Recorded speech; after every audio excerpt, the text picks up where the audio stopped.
think with the recent changes to the job market, it's important that we distinguish now between active job hunters and passive job hunters.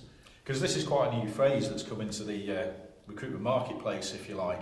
Active job seekers, as you'd expect, are the ones that are looking for a job at the moment, and that tends to be people who are unemployed for redundancy, etc. And then you've got the passive job seekers. These are the guys who are in jobs at the moment but might be interested in a job if it happened to come along. But it's created a bottleneck, and 90% of people are passive job seekers who are just unwilling to move on at the moment for, well, fear of the unknown, to be perfectly honest with you. There's a similar problem within the active market though, but it's more of a panic situation because of the number of people that are unemployed. I think it's somewhere around about 3 million at the moment. People are just firing applications in for everything in, like I said, panic mode really. You need to get a job, get a CV out, get an application out, that sort of thing.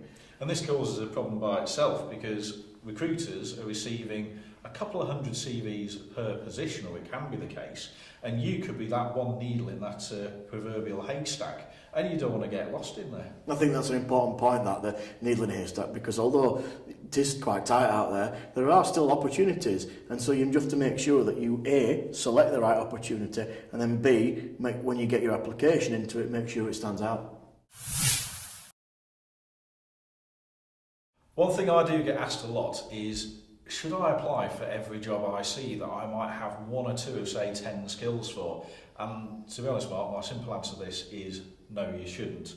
Only apply for jobs that you think your background or your persona has got a realistic chance of actually securing that job. I think you could flip it on its head, and obviously when you apply for jobs, the clients have got criteria that they're looking for. So you should set your criteria at the front end and say, right, I'm looking for a job that has this and this skill in it, or requirement in it, and also it's based in this area or this area or this area. And then when you're looking through potential job adverts, only those that meet 75% of your agreed criteria apply for. So be specific and be more targeted in it. Because at the end of the day, you're wasting your time and you're wasting the company's time you're applying for if you haven't got at least 75% of the skills they're looking for. Bear in mind, this company's going to get a lot of responses, and they're looking for their, say, top 3 or 4 candidates. And, if you start applying for lots of jobs here, there and everywhere that you maybe only have 25% of the skills, there is a danger that you could get a name for yourself and, your CV might not get looked at for the job you're right for.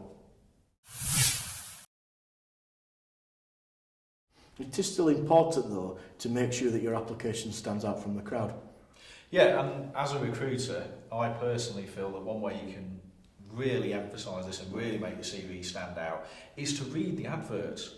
Now, there's going to be 4 or 5 key points that we're looking for. So why not take each one of those key points, treat it almost like an exam question, and think, right, I've got experience in that, and outline it. So when you send your cover letter across to the company or me, whoever it might be, I can see within 20 seconds that you've got every skill I'm looking for, and I'm going to be much more likely to give you a call. You probably ought to carry that on into your CV as well, and make sure that your CV, in terms of skills and experience, is relevant for the job that you're applying for. So don't bury them in points 6, 7 and 8. Make sure that points 1 and 2, the client's looking for this. Point 1, this is my skill. Client's looking for this. Point 2, this is my skill and experience.